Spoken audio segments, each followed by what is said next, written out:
Well, butter my biscuits and plug in my Prius. Welcome back to Radio Farside, where logic don't take a holiday and common sense still gets gravy with them biscuits.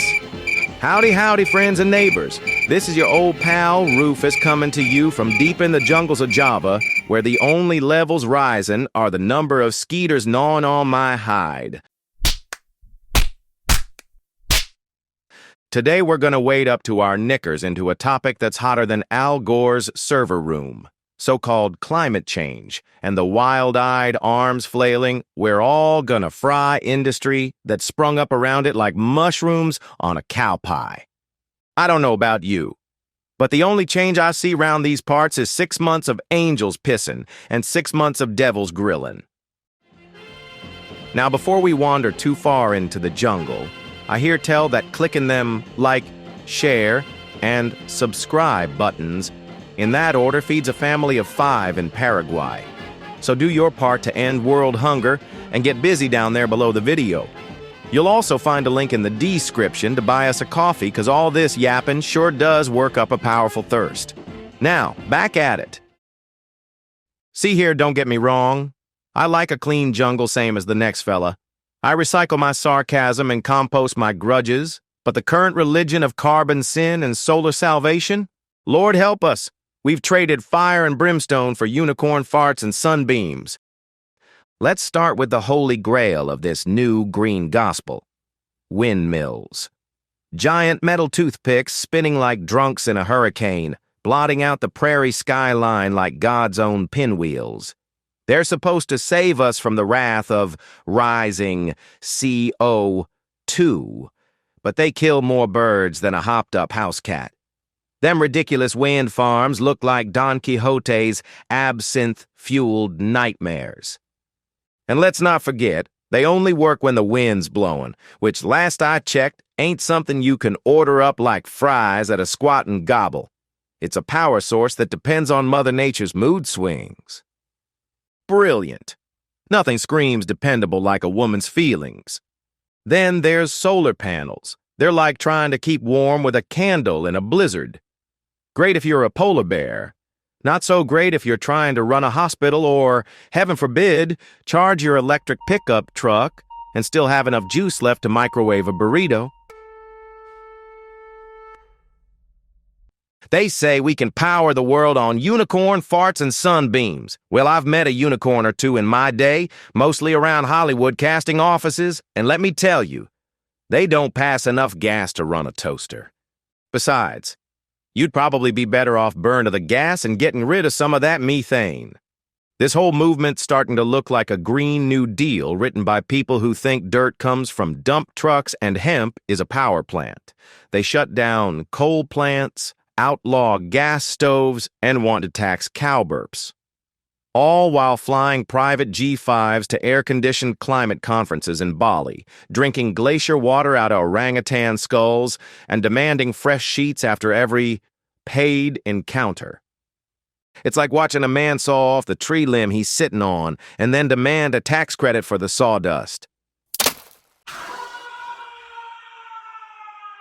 Now let's talk about batteries. They want us to run everything off lithium. Phones, cars, power grids, even Meemaw's pacemaker.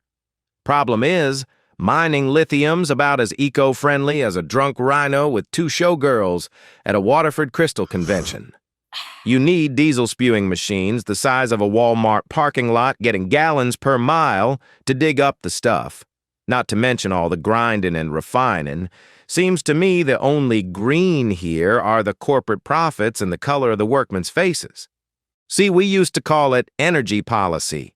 Now it's more like theological cosplay at the Gaia Cathedral. Grown adults playing pretend with real infrastructure. Seems to me that civil engineering don't mean being polite while you build stuff. Look, Ma, I'm saving the planet. Meanwhile, the lights are flickering like my brain on a bender, and my air conditioner's being rationed like whiskey at a Baptist wedding. Entire countries are going dark while the bumble-dicks golf clap at the CO2 savings. And when the wind don't blow and the sun don't shine, and we're left picking daisies in the dark, well then we just buy electricity from the neighbors burning coal. Sure. You need how much? If the soot's offshore, it don't count. And let's not forget all that lamp black needed for making the ink to print all those policies on a forest's worth of dead trees.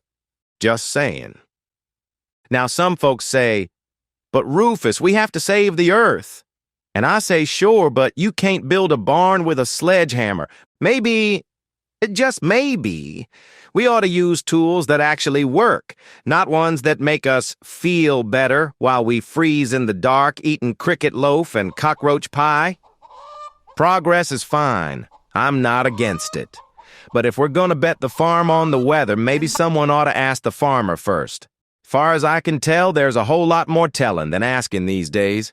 I got one of them portable solar panels off of Amazon, and it keeps my phone charged so's I don't miss the farm report while I'm plowing the front 80.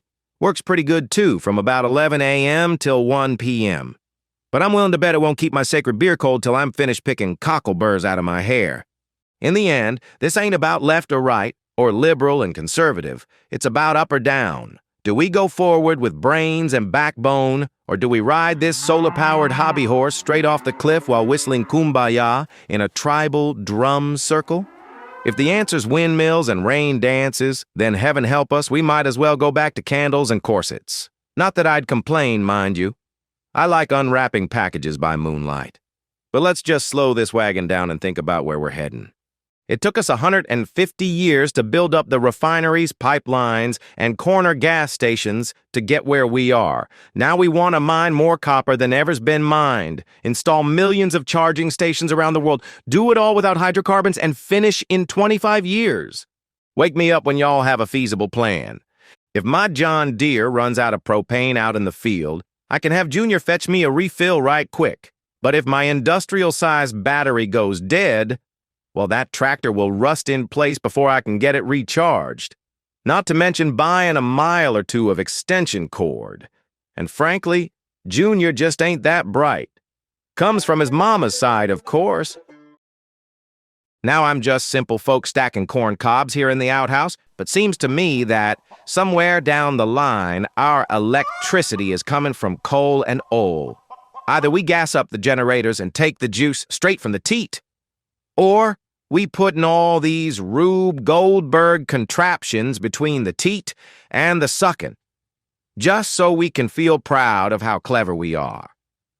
I don't know about you, but I always found the machines with the fewest moving parts had the least problems.